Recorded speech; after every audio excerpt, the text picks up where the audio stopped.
Cara, eu tenho me permita isso, uma inveja boa de você, porque eu ouço, a gente conversa há um certo tempo já, e essas citações aí, suas, não são vazias. Você é um cara que lê muito, se aprofunda muito, né, nos temas que vai abordar, e isso faz uma diferença na sua posição dentro do jornalismo de Maringá.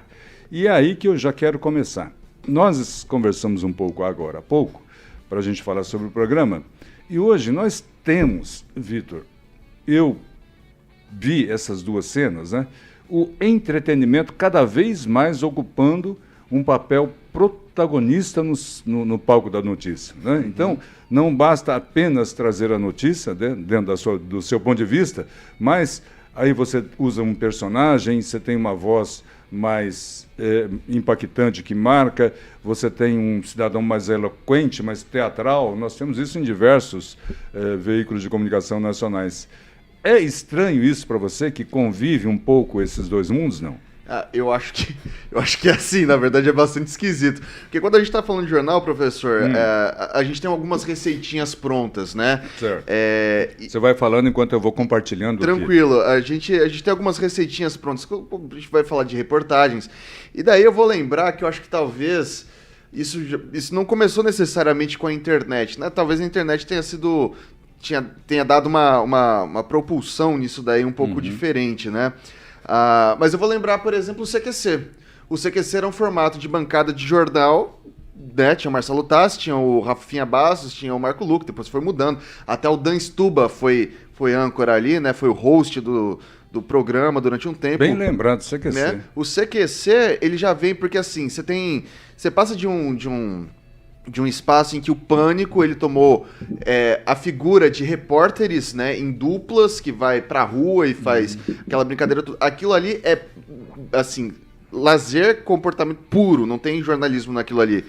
Quando você vai pro CQC, eles trazem pontos do jornalismo que podem confundir o espectador, né? Então, estou indo a Brasília porque aconteceu tal coisa, vou perguntar para aquele. Eu sempre brinco que a matéria-prima do jornalista é o fato. Você lapida esse fato, você transforma isso numa notícia. E a grande motriz dessa notícia é o quê? São as indagações, são perguntas. Se você não se pergunta, você não tem matéria, né? Pois é, cara, e deixando, na maioria das vezes, né, os políticos em situação constrangedora, né? Tipo assim, eu adorava aquele programa, cara. Tipo assim, o que o senhor acabou de votar? Estou inventando aqui, mas era mais ou menos dentro dessa temática. Aí o político falou, não sei. O que significa INSS, por exemplo, né? Aí o deputado lá de 2, 3 mandatos, né? Que a gente deve respeitar por ocupar um cargo público e representar a parcela da população, ele, INSS, Instituto... Então, mas você sabe que eu acho que assim, um papel importante do CQC foi isso. Criou algumas coisas que eu não julgo legal. Por exemplo, essa tendência hoje de cada vez... Eu não sei como que eu posso me atribuir. Muita gente me chama de esquerdista, muita gente me chama de direitista, muita gente... Enfim, eu sou O importante é que nos assistam ou te assistam, né? Fale bem, fale mal, mas fale de mim, né? Vitor Faria, ele é o âncora da Jovem Pan, 18 horas, todos os dias aqui neste Bate-Canal. Isso, e daí, cara, o que acontece, professor? É extremamente complicado porque, assim, se por um lado eu falo, isso aqui é uma ferramenta para notícia alcançar mais gente, se eu colocar o show business dentro da notícia é uma forma de alcançar mais gente, alcançar mais público, levar essa notícia. Por outro lado, eu tenho receio de que isso está pejorizando o fato, pejorizando a notícia. Isso é perigoso, né? Acho que assim, a gente tem que ter um limiar, tem que ter um equilíbrio entre as coisas. Coisificando a notícia, né? Desumanizando até a notícia. Eu acabo em muitas situações vendo isso. Não é que alguma coisa que seria para ser tratada com mais cuidado, né? Até pelos reflexos que a notícia pode trazer, ficou normal, banal, né? Você ter por exemplo, falando do CQC, ter um deputado ou um senador que não saiba o que é INSS ou INCRA ou qualquer coisa nesse sentido. É preocupante, né? Mas eu acho que ela trouxe um vigor novo, né?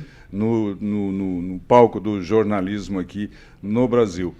E a gente, depois disso, teve diversas, né, Vitor? Sim. Não, e se me permite, eu acho que esse foi um primeiro passo, tá? O primeiro passo. Porque perceba que o CQC ainda era um jornal de bancada. Um programa de bancada. Tinha uma bancada, eles não ficavam de pé, né? Exatamente. E daí eu levo o Thiago Leifert como segundo ponto para essa mudança. Porque você tinha...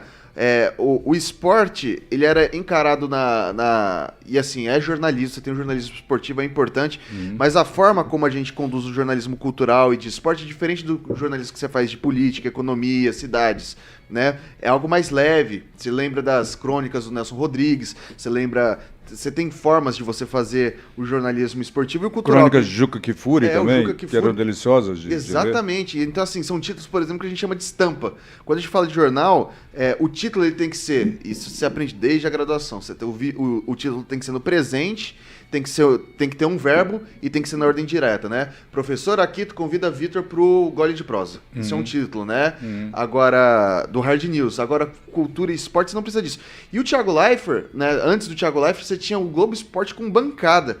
E eu lembro até hoje, eu tava em Santos, quando eu vi o Globo Esporte com o Thiago Leifert pela primeira vez. Eu falei, cara, isso aqui é genial, olha a mudança que o cara fez. E daí... esse é o tipo de coisa que constrói, né? Porque assim, a matriz do jornalismo é a mesma, o que se muda um pouco são as linguagens, né?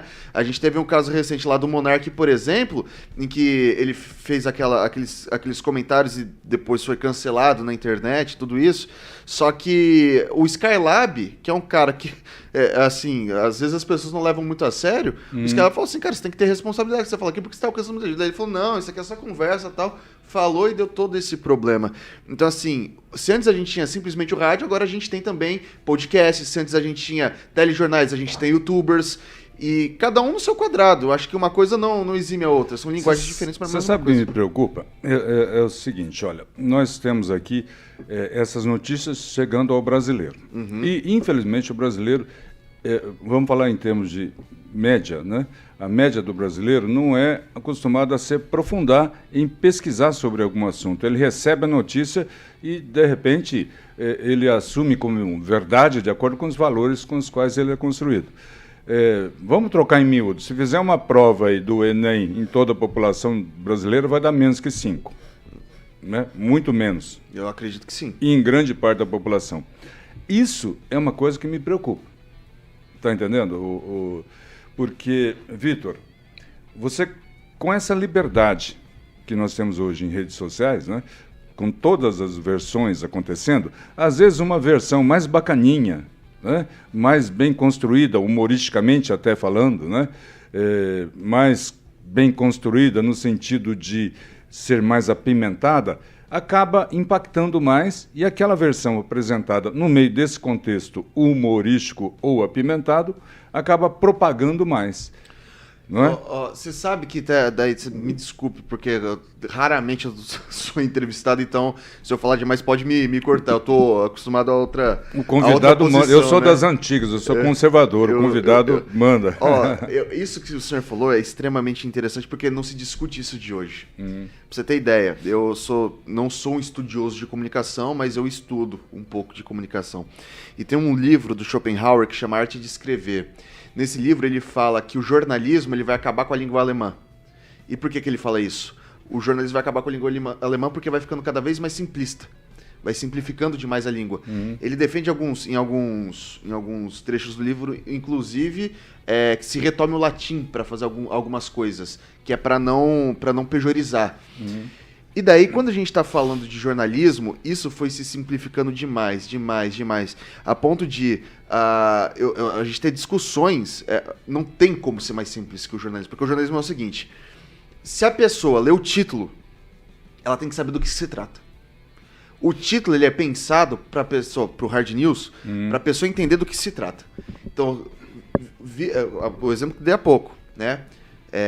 Professor Akito convida Vitor Faria para o Gole de Prosa. Já Sim. sabe o que é. Certo. Daí vai ter o texto Já embaixo. sabe que é um bom programa. Já sabe que vai ser um excelente programa. E daí, o que acontece? Foi se simplificando tanto. Então, assim, a linguagem, né? Linguagem simples para público heterogêneo, tudo isso. e simplificando cada vez mais, eu acho que perde um pouco da didática e do compromisso. Porque assim, você tem que. Eu encaro o jornalismo com dois olhos, né? Primeiro, que é o principal, tem que levar informação para a pessoa. A pessoa ela tem que entender.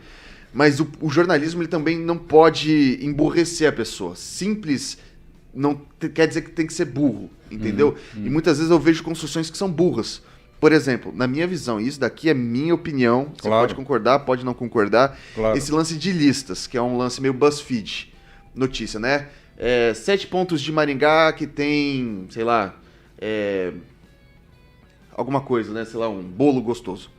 Listas, cara, lista é um Melhor negócio... hot dog de Maringá. Ah, pode ser também. Os 10 melhores hot dog de Maringá. Então, assim, lista, essa BuzzFeedização, se você pode colocar assim, é um negócio que, na minha opinião, acaba... eu particularmente não gosto e não faço, né? O que eu faço, às vezes, por exemplo, cinema. 10 filmes que, na época de Oscar, 10 filmes que ganharam o Oscar. Esse é o tipo de coisa que traz um serviço que eu acho que é diferente, mas ainda assim é algo que não contente em simplificar o texto numa estrutura em que você responde o jornal. O segredo é o seguinte, isso é tão sintomático que a pessoa nem clica na matéria. Ela lê o título, Com ela certeza. replica e ela tá assim, não sabe o que tá escrito dentro. Às vezes o título é tendencioso pra caça-clique e quando você lê a matéria é um negócio totalmente diferente, entendeu? Então só que isso não começa agora. Aliás, nas redes sociais tem um monte de matéria. Eu curto futebol e acompanho, né? Aham. Às vezes a notícia é bombástica, né? Você vai ver, é uma suposição que ele faz no meio do texto ali.